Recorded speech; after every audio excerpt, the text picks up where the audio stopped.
Hello guys and girls and everything in between the spectrum. Welcome back to Arizona Adventure Park. Once again we are going to cover the Wetlands Animal Pack.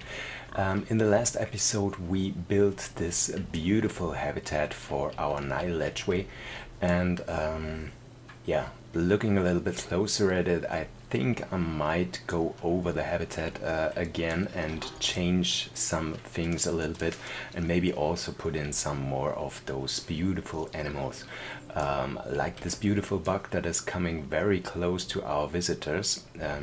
We pretend that there were visitors in this area already. Unfortunately, there are not, and I don't know why, because none of the guests seem to go to the safari area. Okay, we got to turn away because our buck has something to do, some serious business. Okay, we are going to build in this area today, and we are going to build for two animals, two habitats that are connected via a house. So we are going to build the wetland house. The animals that I am going to build here for are not usually suitable for a safari area, because they are not really savanna animals, or I'm talking about the African savanna, not simply savanna. They are not African animals or animals that live in the savanna, and so they are not really suitable for this area, but I wanted to bring in some more of the wetlands animals in this zoo, and in the end I think it fits this area quite well, close to the flamingo aviary. So cats out the bag. Animals we are going to add right now, or in this episode, is going to be the Asian Small Clawed Otter on the left side of this building, and on the right side of this building we are going to add the Platypus. I think this is a very, very difficult name to pronounce in English. In German it is not that difficult because it's called a Schnabeltier, which means something like beak animal. Which is kind of a weird name, but much easier to spell than platypus is. Okay, with that being said, I wanted to have a little indoor area in this house, so the Asian Small Clawed Otters cannot be viewed from inside the house. It is going to be only the platypus that is going to be viewed inside. Because I didn't want this house to be that massive. We have so many massive and huge buildings in the park already. I didn't want to build another one yet here for these small animals. With that being said, the next thing that I'm going to build, or that I'm planning to build in this area, is going to be a house for the white rhinos, and a habitat for them as well, of course. And I want it to be some kind of a mixed habitat with some other animals from the African savanna. I already don't know which animals I'm going to add. I was thinking about something spectacular that some of the zoos in the US, and also some zoos, or at least one zoo in Germany, is doing as well. They have combined habitats with the white rhino and the cheetah. Unfortunately, we already have the cheetah in the zoo, in the Cat Canyon. So that is something that might not happen. So I'm thinking about some other animals. If you have any suggestions, just let me know in the comment section. I wanted to avoid some of the bigger animals like giraffe or elephants. I don't want to mix them with the rhino because we have such a huge area left around the lake here, so I want to build something for them in another area. because as I said, we have to fill in a lot of space in this area. Yeah, so let me know in the comments what you think would be suitable for the white rhino, thinking about some gazelle or antelope or something like that. Yeah, I'm open for your suggestions. Okay, back to this build right here. I tried to mix the styles of the buildings that we already have in this zoo, from the safari area and I might call it the classic area a little bit. So we have once again this white concrete and glass pieces, but we also have wood pieces like we have a lot here in the safari zone. And yeah, so I'm trying to mix in those styles a little bit, but make it look like a more classical building. I put down the ponds right now, and I had to elevate the ground on the inside of the platypus habitat a little bit. Yeah, because I wanted to have some kind of underwater viewing area in there. Unfortunately, the pond we have in the inside, or the water feature that we have inside, is not deep enough for the platypus to dive in there. I also haven't seen them yet use it. They could. It is accessible for them, but I haven't seen them go in there. They are always swimming in the outdoor pool. Yeah, so here I was trying to figure out how I wanted the water feature to look like. It was a little bit difficult. It always is when you have these small ponds and fill them with water. So yeah. As you can see, I didn't have to shape it as a whole pool. This didn't have to be a separate habitat, because I noticed I don't need the wall on the side with the elevated ground, because yeah, I have the elevated ground there that would keep the water inside. So yeah, that was pretty cool. So I could delete it, because otherwise it might have caused a little bit of a problem when the animals would have entered the pool, because maybe I would have gotten a notification that the animals escaped. I don't know. Yeah, but I think that would have been the case. So as the inside of the building is shaped up, it's about time to take care of the outside of the building. And I think what I'm going to do next is I'm going to create the fence for the outdoor habitat.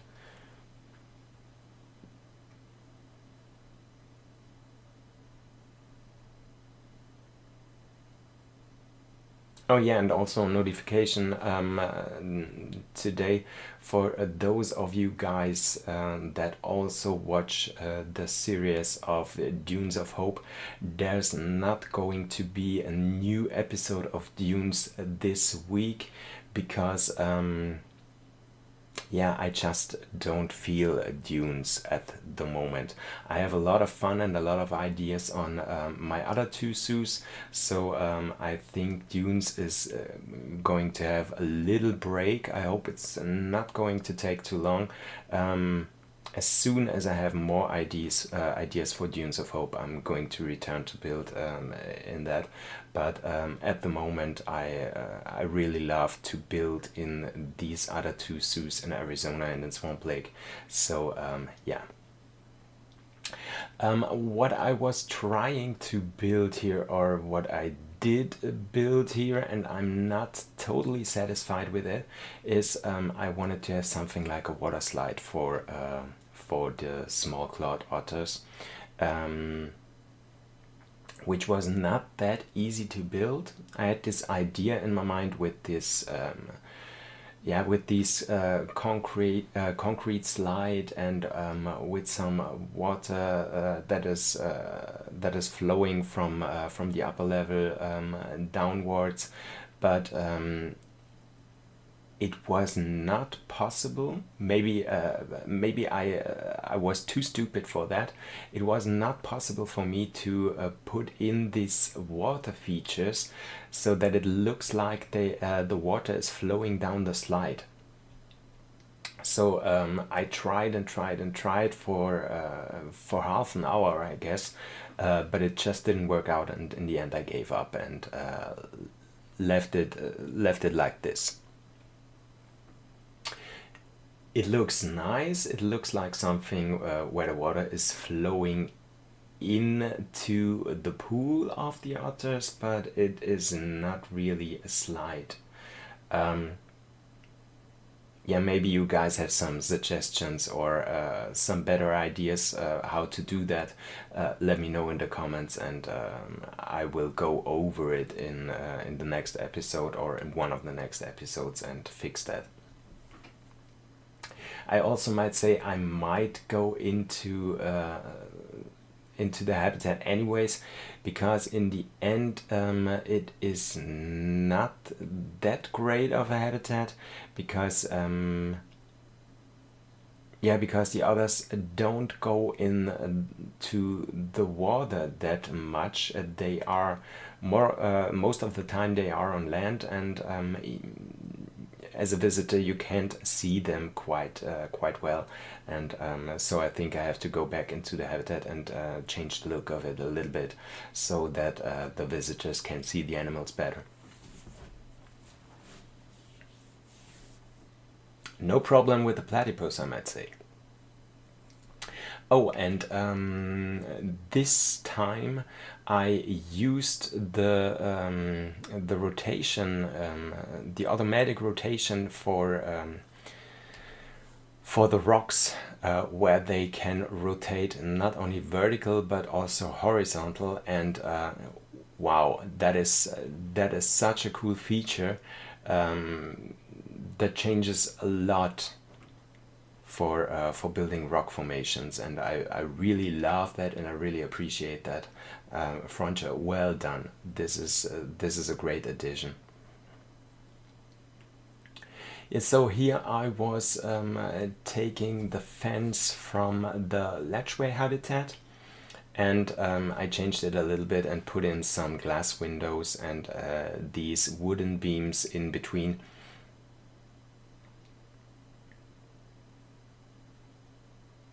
So that it would fit an aquatic habitat a little bit better.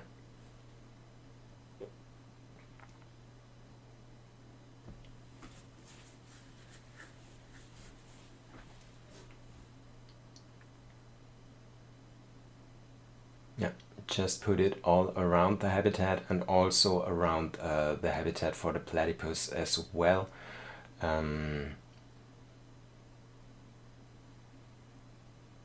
Yeah, to finish the outdoor area of these builds.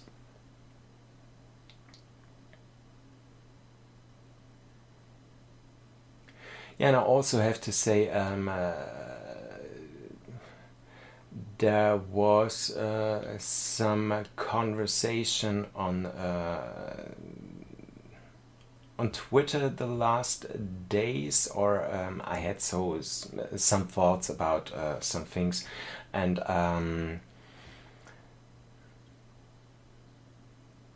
I often get some questions. I'm new to Planet Zoo. What should I do? Do you have any tips on the game? How to start? How to play in franchise mode?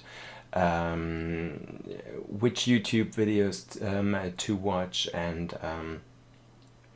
yeah, so I'm going to give a little bit of a shout out today in this episode to some of the greatest YouTubers that I know, and where I also watch the videos. So if you are looking for some inspiration, you definitely should check out ZSH Plays.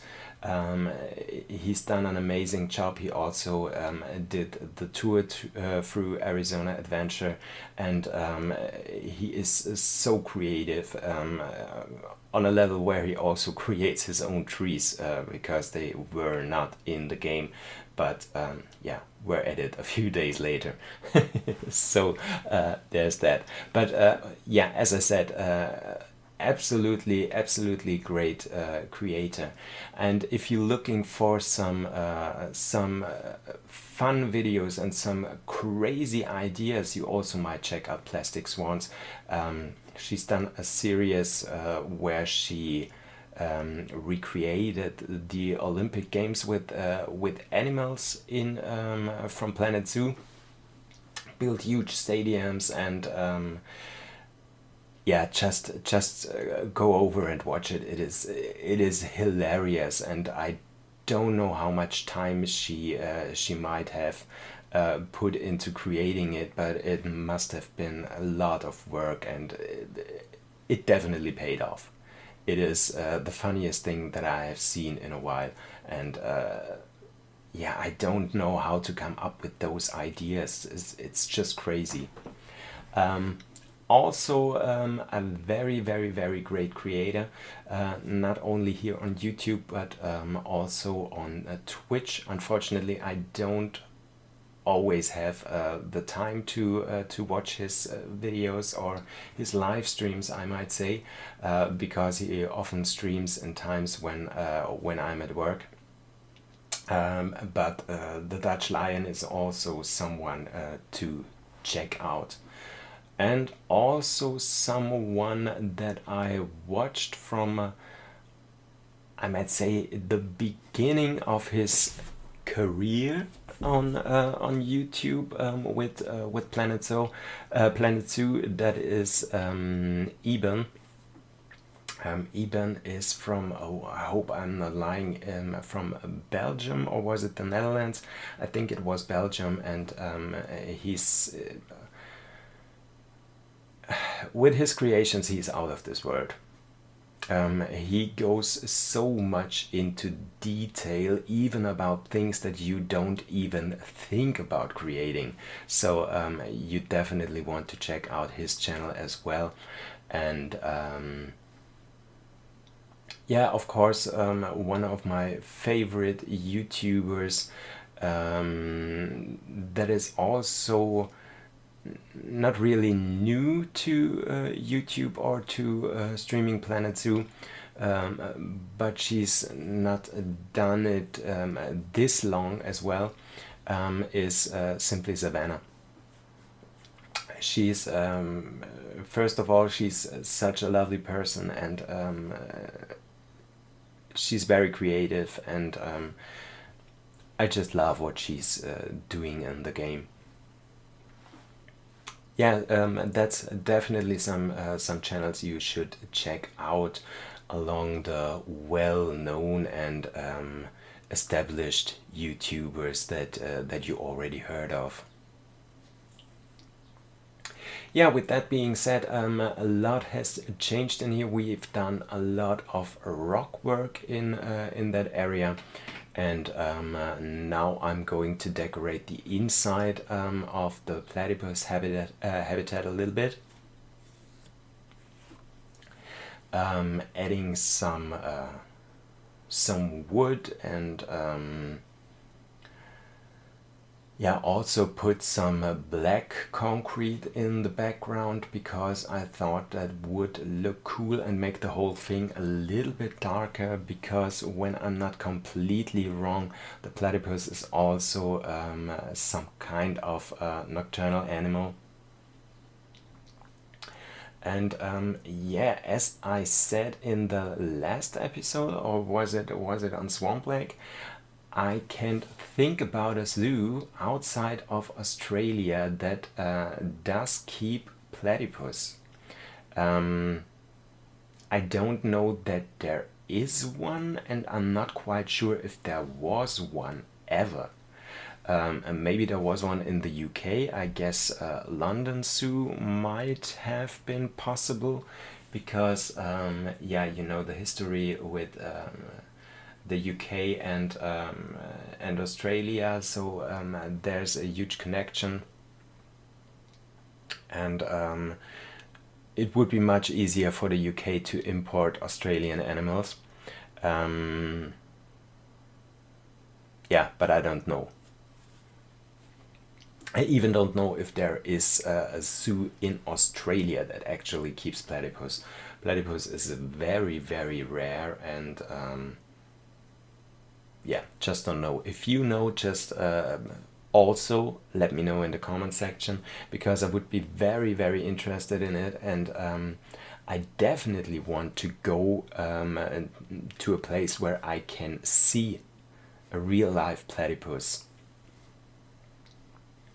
And if it is Australia, then I have to go to Australia someday. Okay, some rock work on the inside of the habitat. With that being said, inside of the habitat for the platypus, I forgot one creator that you also should check out that has built an amazing indoor habitat for the platypus as well. That is Caesar Creates. Check him out definitely. He's also amazing in what he does.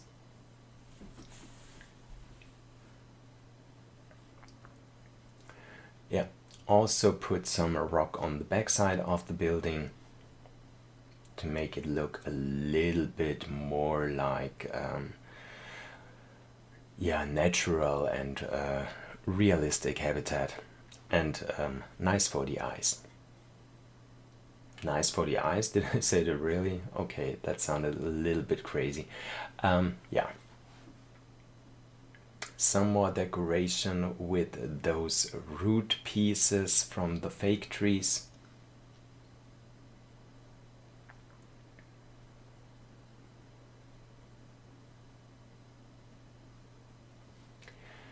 Yeah, and all that's missing right now is a lot of plant life inside and outside for our habitats. And therefore I was looking what kind of plants do fit the habitat for the platypus.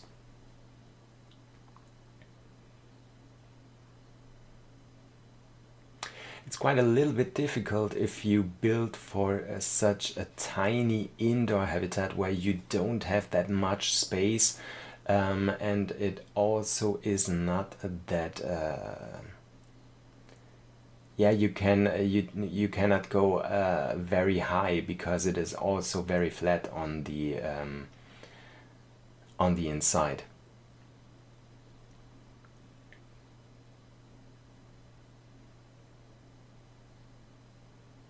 And you also have to leave a little bit of space for the animals to roam around in the habitat as well. So yeah, was not that easy, but in the end I think it looks fantastic.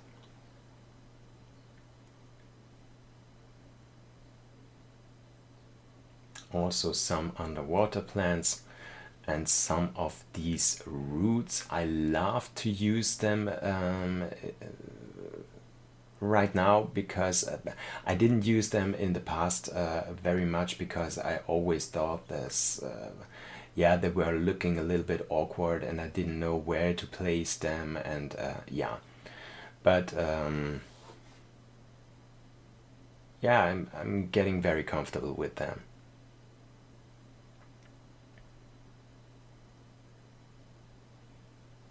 Yeah, and I think the indoor habitat is ready for our animals. So now we can close that roof. That's also a little tip for you guys. When you build an indoor habitat for animals, always try to put in the plants, especially when it is a small indoor habitat, always put in the plants before you put down the roof. of the house, because it makes it a lot more easier to move around in there and to see things in the end. So yeah.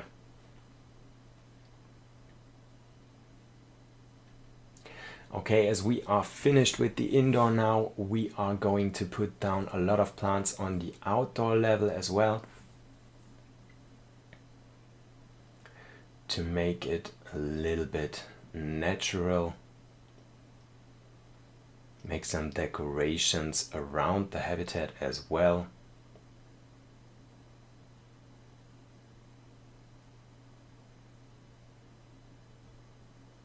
And always try to make a little bit of coloration in the habitat when you put down the plants. Just use plants with different shapes and forms and colors, and yeah, that makes the habitat look nice.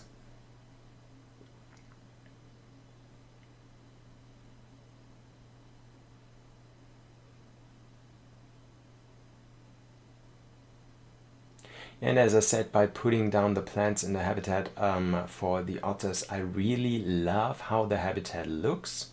It looks very natural. It is a cute, nice, little tiny habitat. I love the plant life in there. I love the shadows that the whole habitat is giving. But I'm not too happy with it because you don't see the animals very much, because the land area is at the back of the habitat, because I was thinking the otters would be in the water most of the times, but they are not.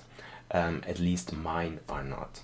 So that is something that I want to change. I hope it is possible, as I have the barriers around it right now, and also the path. So I think it might be a little bit difficult with the water to change it, but might take a little bit of time. But I'm definitely going to do this. Yeah, putting down some toys for the animals before we put them into the habitat, and also put in these small burrow for our platypus. I wanted to put in these flat fish feeders in the habitat, but yeah, our water sections were not deep enough, not on the inside and on the outside as well, so I couldn't put that in, and had to put down these food tables. Yeah.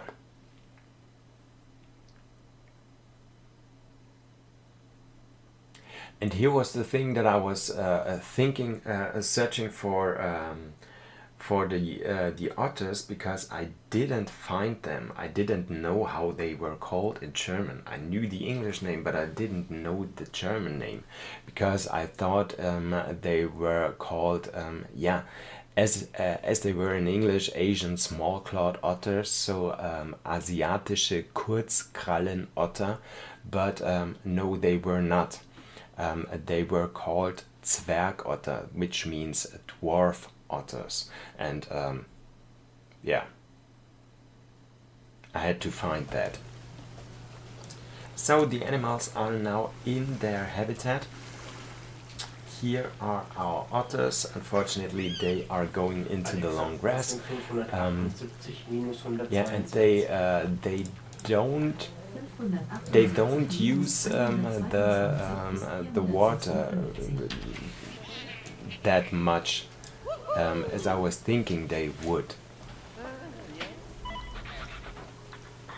And this little guy also does look a little bit like he had a very rough time, because he's got a lot of injuries. Yeah, here. This one is going to swim finally, and the other one as well.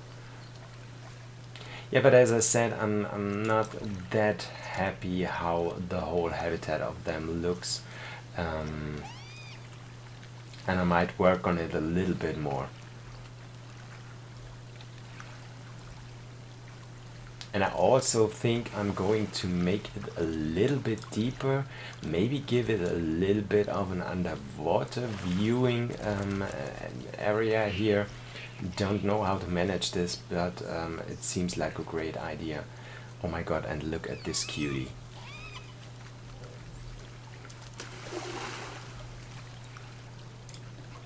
They are so adorable. They really are. Okay, let's have a look at the platypus. No one from them is in the inside, but both of them are swimming in the outside pool. These are such weird creatures. Yeah. But we are already at the end of the video. I hope you guys enjoyed it, and if you did so, just leave a like, leave a comment, subscribe to my channel, and I hope to see you guys in the next video as well. I wish you a happy Easter, at least for the rest of the day, and yeah, see you in the next video where we are going to build for the white rhinos. Bye guys!